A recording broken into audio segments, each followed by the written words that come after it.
Mystery attracts mystery. Ever since the wide appearance of my name as a performer of unexplained feats, I've encountered strange narratives and events which my calling has led people to link with my interests and activities.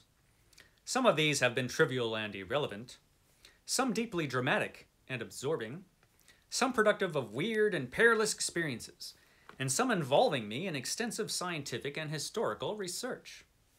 Many of these matters I have told and shall continue to tell, freely.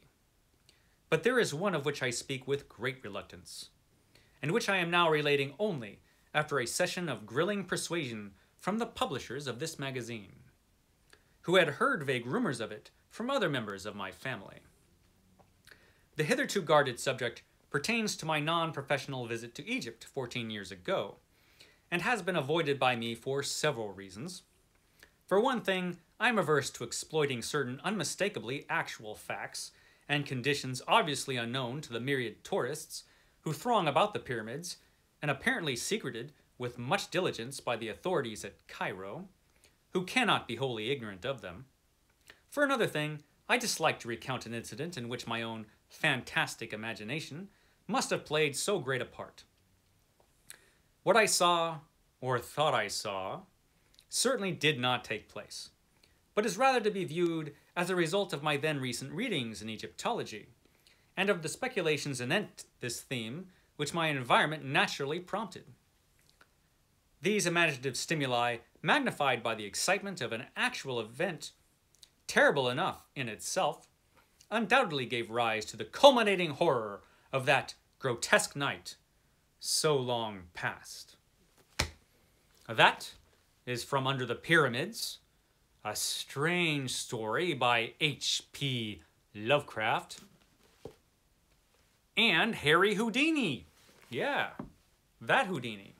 Welcome, my friends, welcome once again to stately Fawn Manor, and another thrilling Mythos Monday.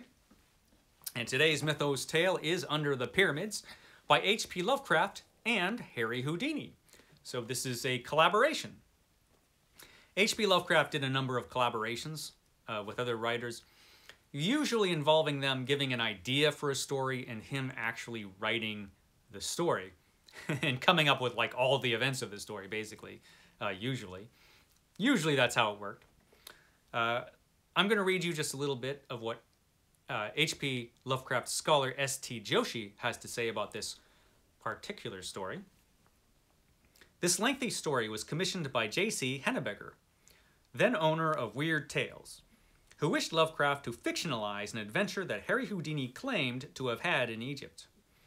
Lovecraft, after discussing the matter with Houdini and doing some investigation of the setting himself, concluded that Houdini's story was entirely fictitious, and so he felt at liberty to use his own imagination. Most of Lovecraft's descriptions of Egypt are derived from his frequent visits to the Metropolitan Museum and from guidebooks published by the museum. The tale's spectacularly cosmic conclusion anticipates his later work.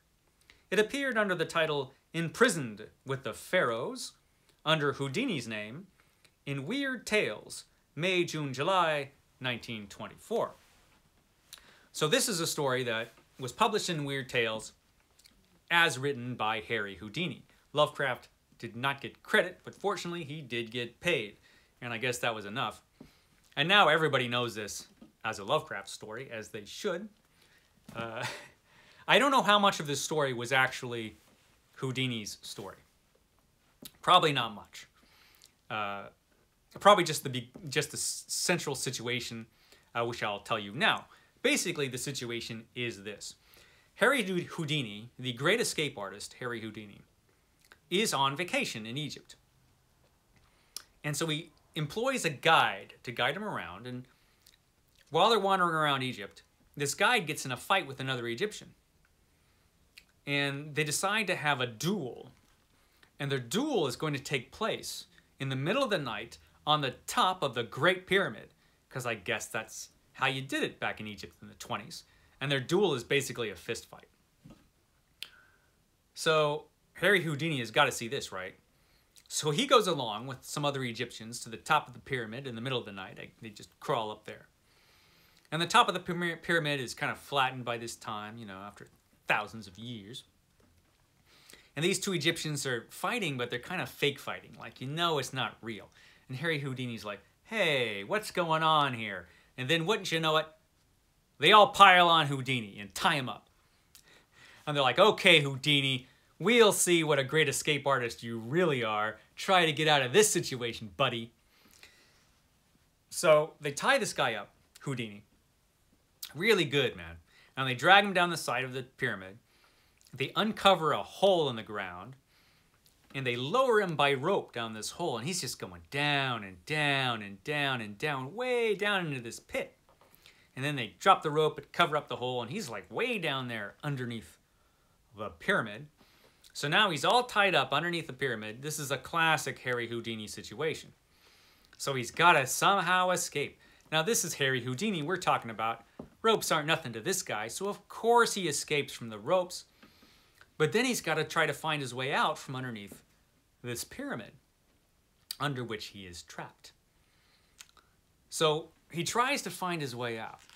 In the process, he falls down some stairs, gets knocked out. He actually loses consciousness a couple times in this story. I'm going to assume this is not part of Houdini's part of the story. Now, in Lovecraft stories, the main characters are always losing consciousness here and there. But fortunately for Houdini, Houdini is not a typical Lovecraft main character, so he doesn't go mad by the end of the story. If he was just a normal Lovecraft guy, he would be insane by the end of this experience. But Houdini, he's a tough guy. He's not going to go mad just from some cosmic insanity. No. But that doesn't mean that some crazy stuff doesn't happen to him. Once he's fallen down these stairs and wakes up and he finds himself in this huge chamber with these gigantic columns covered with hieroglyphics. I'm just going to read you a little bit more from this story, because this is a great part of this story. This is pretty fun. From still lower chasms in the earth's bowels were proceeding certain sounds, measured and definite, and like nothing I had ever heard before. That they were very ancient and distinctly ceremonial, I felt almost intuitively, and much reading in Egyptology led me to associate them with the flute, the sambuc, the sistrum, and the tympanum. In their rhythmic piping, droning, rattling, and beating, I felt an element of terror beyond all the known terrors of earth. A terror peculiarly dissociated from personal fear, and taking the form of a sort of objective pity for our planet, that it should hold within its depths such horrors as must lie beyond these agiopanic cacophonies. The sounds increased in volume, and I felt that they were approaching.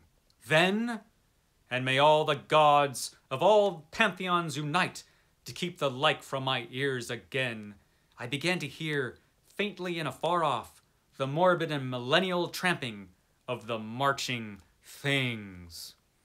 It was hideous that footfalls so dissimilar should move in such perfect rhythm. The training of unhallowed thousands of years must lie behind the march of Earth's inmost monstrosities. Padding, clicking, walking, stalking, rumbling, lumbering, crawling, and all to the abhorrent discords of those mocking instruments. And then, God keep the memory of those Arab legends out of my head, the mummies without souls, the meeting place of the wandering Ka, the hordes of the devil-cursed pharaonic dead of 40 centuries, the composite mummies led through the uttermost Ankh's voids by King Khephren and his ghoulish queen Nitocris. The tramping drew nearer. Heaven save me from the sound of those feet and paws and hooves and pads and talons as it commenced to acquire detail. Down limitless reaches of sunless pavement, a spark of light flickered in the malodorous wind, and I drew behind the enormous circumference of a cyclopic column that I might escape for a while the horror that was stalking million-footed towards me through gigantic hippostyles of inhuman dread and phobic antiquity. The flickers increased, and the tramping and dissonant rhythm grew sickeningly loud. In the quivering orange light, there stood faintly forth a scene of such stony awe that I gasped from a sheer wonder that conquered even fear and repulsion. Bases of columns whose middles were higher than human sight. Mere bases of things that must each dwarf the Eiffel Tower to insignificance. Hieroglyphics carved by unthinkable hands in caverns where daylight can be only a remote legend. I would not look at the marching things, that I desperately resolved as I heard their creaking joints and nitrous wheezing above the dead music and the dead tramping. It was merciful that they did not speak, but God, their crazy torches began to cast shadows on the surface of those stupendous columns. Heaven take it away! Hippopotami should not have human hands and carry torches. Men should not have the heads of crocodiles. And then it just goes on. So there are these tramping legions of monsters beneath the pyramids, tramping forth. And then, I'm not going to tell you any more than that, because this is one heck of a story, let me tell you. And that was nothing compared to what he sees next, old Houdini. He sees a cosmic horror beyond all thought. It's a pretty good story. And Lovecraft, he really let himself go, as you could tell from that little bit that I read. And I guess he felt free to do so, because if he did an overwrought story here, everybody's going to blame it on Houdini, you know. They're just going to say to themselves, man, that Houdini sure is verbose when he tells a story. It's a pretty good one, Under the Pyramids. I highly recommend it. It's debatable whether it is a mythos story or not. It might be, depending on how you look at it. I would kind of include it there because it's got kind of a mythos feel to it, particularly at the end. I did like the marching legions of monsters. Who doesn't like marching legions of Egyptian monsters? That was pretty cool. So this is a fun one. The perilous adventures of Houdini in Egypt under the pyramids and his fantastic adventure. And how does he get out from under there anyway? I tell you, you're going to have to read this one.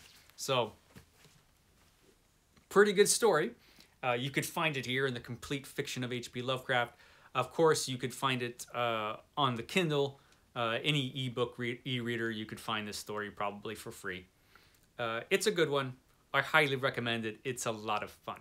Lovecraft, he sort of had a lot of fun in some of these stories. And I think he had a lot of fun with old Harry Houdini by putting him in this situation. So, it's pretty cool. So, that was your Mythos Monday for today. I hope you enjoyed it. Be sure to come back here tomorrow when I've got a tag for you for Tag Tuesday. Okay, guys, I will catch you next time.